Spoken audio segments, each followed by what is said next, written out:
habeen wanaagsan daawadayaal qodobada ugu waaweyn ee aynu barnaamijkeena idinkugu soo gudbin doono waxaa qayb ka noqonaya sir culus oo banaanka u soo baxday maxaa ka jira wararka sheegaya in xubno siyaasiyiin iyo mas'uuliyiin xil ka haya filla Soomaaliya ay lacago 8 milyan oo dollar ah madaxweyne Xasan Sheikh uga qaateen in ciidanka dawladda Soomaaliya la geeyo magaalooyinka Garowe iyo Boosaaso iyada oo qorshahan uu fulinayo General Jimcaale Jaamac Takar oo inta ugu badan la sheegay inay lacagtaasi isaga ku baxday. Jimcaale Jaamac Takar maxaa ka jira wararka sheegaya inuu qiyaanay filla Soomaaliya isla markaana uu heshiisyo hordhac la galay madaxweynaha maamulka Puntland Saciid Cabdullaahi Dani.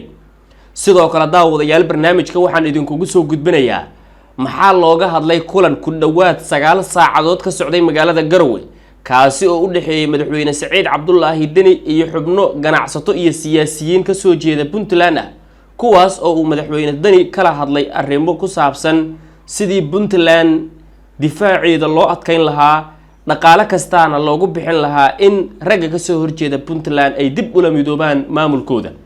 iyadana daawadayaal barnaamijkan ayaan idinkugu soo gudbinayaa. sidoo kale saaxiibayaal barnaamijka waxaad ku daawan doontaan madaxweynihii hore ee Soomaaliya Maxamed Cabdullaahi Farmaajo oo sir culus banaanka keenay isla markaana si rasmi ah u sheegay cidda u diiday in xisbiga nabad iyo nolol uu qayb ka noqdo golaha mustaqbalka. madaxweyne Farmaajo ma isaga diiday mise xubno xisbiga ku jira ayaa u diiday. haddaba Farmaajo si cad ma u sheegay ragga xisbigiisa u diiday inay golaha mustaqbalka uu qayb ka noqdo ragga u diiday ma sheegi. iyadana daawadayaal barnaamijka ayaan idinkugu soo gudbinayaa shir jaraa'id oo uu qabtay xisbiga madaxweyne hore Maxamed Cabdullaahi Farmaajo. qodobadaas iyo waxyaabaha kale ee inta aynu tabinteena ku guda jirno nagu soo kordha ayaan daawadayaal muuqaalkan idinkugu soo gudbinayaa. akhyaarta qiimaha badan meel kasta oo aad caalamka ka joogtaan ku soo dhawaada daawadayaal barnaamijkaas oo faahfaahsan. sida barnaamijka daawadayaal hordhiciisaba aad ku daawateen warbixin cusub oo xasaasi ah ayaa soo baxday taasi oo sheegaysa rag siyaasiyiin iyo madax xil ka haya dawladda isugu jira kuwaas oo madaxweyne Xasan Sheikh Maxamuud ka soo qaaday lacago malaayiin dollar iyagoo u sheegay inay General Jimcaale Jaamac Takar geyn doonaan magaalada Garowe ciidanka 54aadna ay si rasmi ah uga shaqaysiin doonaan Puntland. laakiin hadda wax walba waa isbedeleen. kala shaki ayaa soo baxay markii Jimcaale Jaamac Takar ay ku adkaatay inuu gudaha u galo Garowe kadibna odayaashiisii iyo sidoo kale madaxweyne Saciid Cabdullaahi Dani wada hadal uu u furmay. waxay wararku sheegayaan hadda Jimcaale Jaamac Takar inuu la heshiiyo madaxweyne Saciid Cabdullaahi Dani ayba u dhowdahay arrinta oo ay qarka u saaran tahay isla markaana Saciid Dani uu u ballan qaaday inuu lacagihii uu ka soo qaatay filla Soomaaliya ee uu uga soo qaatay maamulka Puntland ayaan tashuush ku furi doonaa oo magaalada Garowe ayaan xoog ku tagi doonaa. lacagtii uu ku soo qaatay waxa la leeyahay hadda lacag kale ayuu madaxweyne Saciid Cabdullaahi Dani ugu darayaa. wuxuu leeyahay niyahow deegaankaagii iyo dadkaagii oo aysan idinku dhex jirin adiga oo nabad ah igula noolow aniguna waxaan ahay madaxweynahaagii aynu maamulkii Puntland ee la yaqiinay aynu sii dhisno.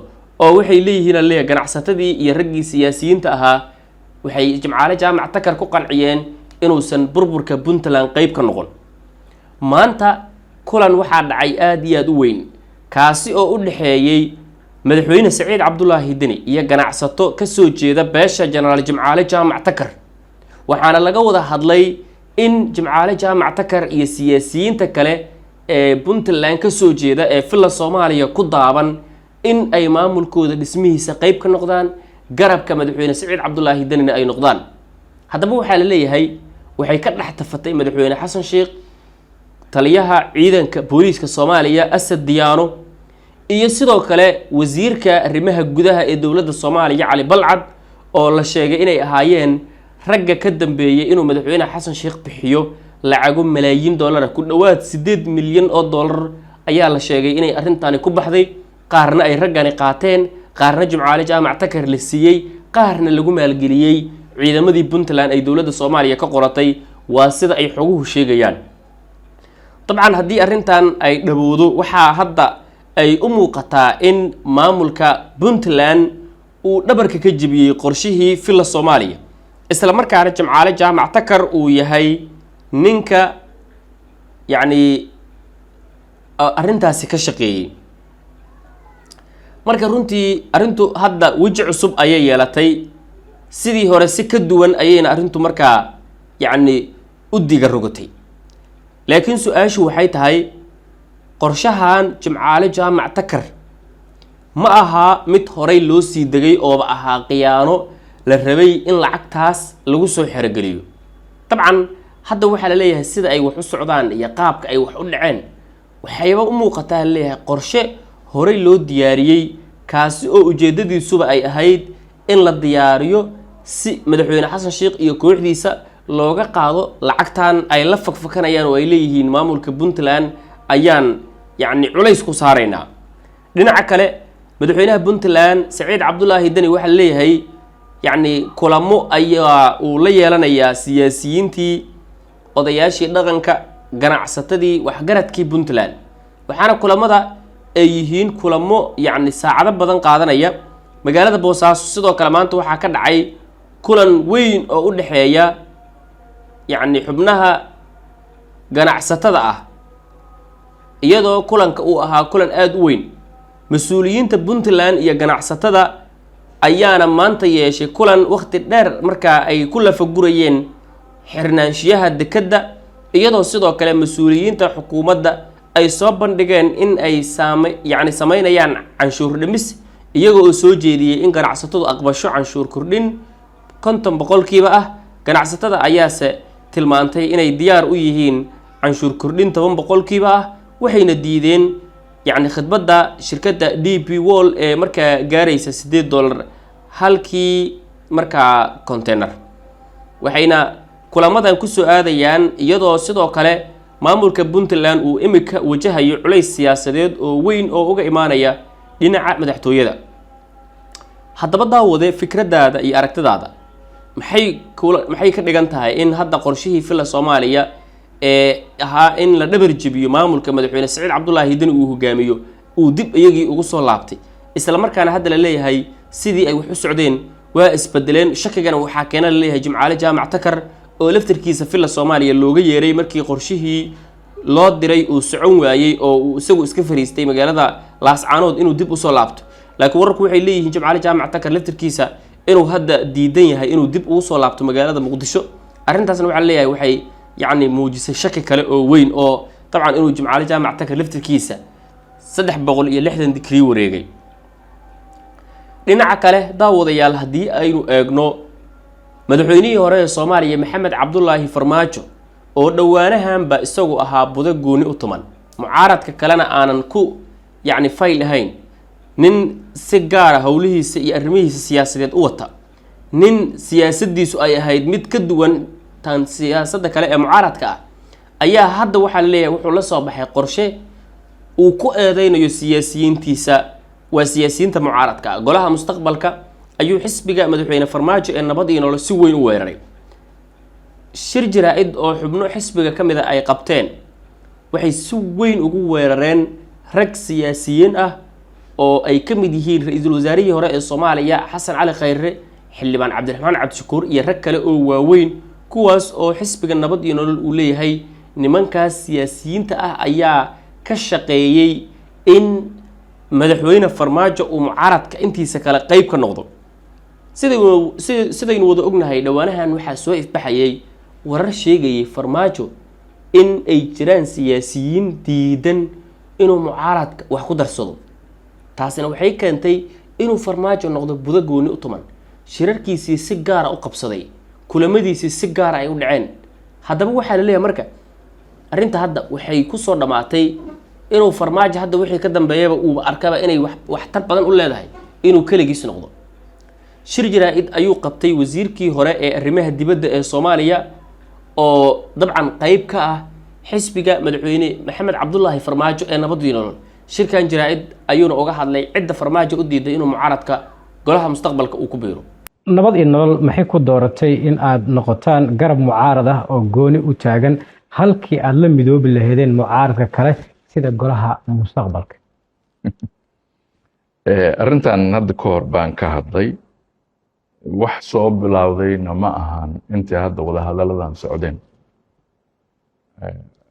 ilaa iyo sanadkii lasoo dhaafay wadahadalle iyo isu imaatinno iyo is aragi iyo waxbaa ka socday halkaas.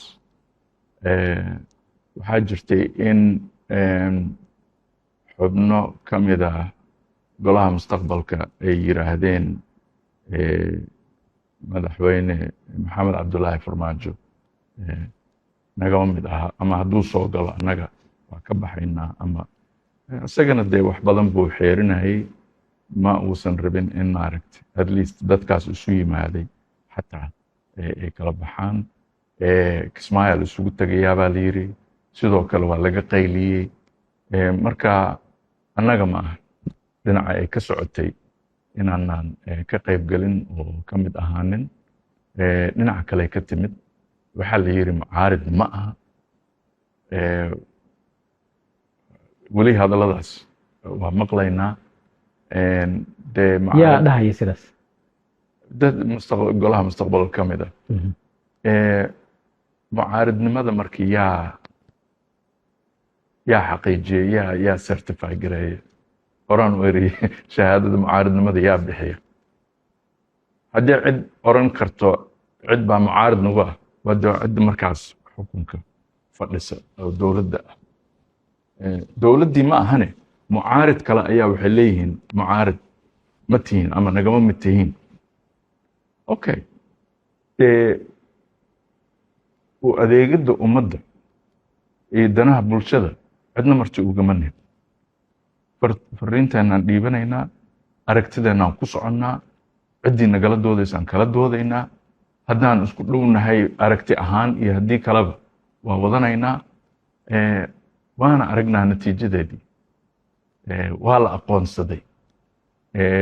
lama inkiri karo madaxweyne dhan oo waddankan soo maray. ayaguna way u jeedaan kulleyba maaragtay go-aanadii ay qaateen in maaragtay waxtar yeesheen iyo in kale. taas marka iyagaa ka jawaabi doono, laakiin anigu waxaan kuu sheegi karaa in la wada fariisto nabadii nolol waxba kama qabto. in la wada hadlo waxba kama qabto.